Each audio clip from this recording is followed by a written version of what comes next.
কার দোষ বা অপরাধে হলো ওরা জানতে অনিচ্ছুক। গভীর দীর্ঘশ্বাস ও চোখের জলে নিস্তব্ধ জিজ্ঞাসায় উঠে আসছে প্রশ্ন, এতগুলো মানুষ কোন অপরাধে চলে গেল? কেন ঝরে গেল এতগুলো প্রাণ? তারাতলায় নির্মীয়মান গুদাম তাসের ঘরের মতো ভেঙে পড়ে এ পর্যন্ত প্রাণ হারিয়েছেন 10 জন। এসএসকেএম হাসপাতালে চিকিৎসাধীন 18 জন। মৃতের সংখ্যা বাড়তে পারে বলে আশঙ্কা। 24 ঘন্টা পেরিয়ে গেলেও এখনও ভিতরে কেউ আটকে আছে কিনা তা নিশ্চিত নয় বিপর্যয় মোকাবিলা বাহিনী।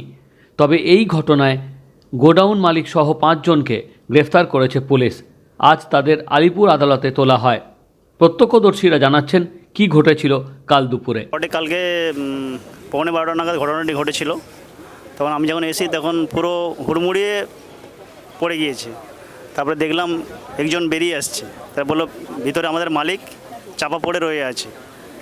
তারপরে আমরা ভাবলাম কিছু হলো না। তারপরে পরবর্তীকালে ভাবলাম যে ভিতরে 40 থেকে 50 জন কর্মচারী কাজ করছিল লেবার পোস্টে, এবং আন্ডার কন্ডাকশানে ওনার যে মালিক ছিল উনিই ছিলেন। তারপরে আমরা চলে গেলাম। তারপরে পরবর্তীকালে ভাবলাম 4-5 জন এখন পর্যন্ত মারা গেছে। এখন ঘটনাস্থল পরিদর্শন করছেন, ইন্ডিয়ার টিম আছে এবং সেন্ট্রাল ফোর্স কাজ করছে। মুখ্যমন্ত্রী শুভেন্দু অধিকারী জানিয়েছেন, এই ঘটনায় ওই গুদামের প্ল্যান অনুমোদনকারী পুরসভার ইঞ্জিনিয়ার বা মেয়র কেউ রেহাই পাবে না। সবার বিরুদ্ধে ব্যবস্থা নেওয়া হবে। আমি বলার আগে উঠে পড়েছিলেন সম্মানীয় আখরুজ্জামান সাহেব, আপনি একটু কেয়ারফুলি শুনুন যে কটা লোক আছেন আপনারা।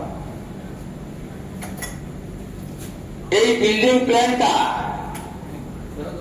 জানুয়ারি মাসের 17 তারিখ 26-এ আপনারা দিয়েছেন। এখানে সব বের করেছি আমরা।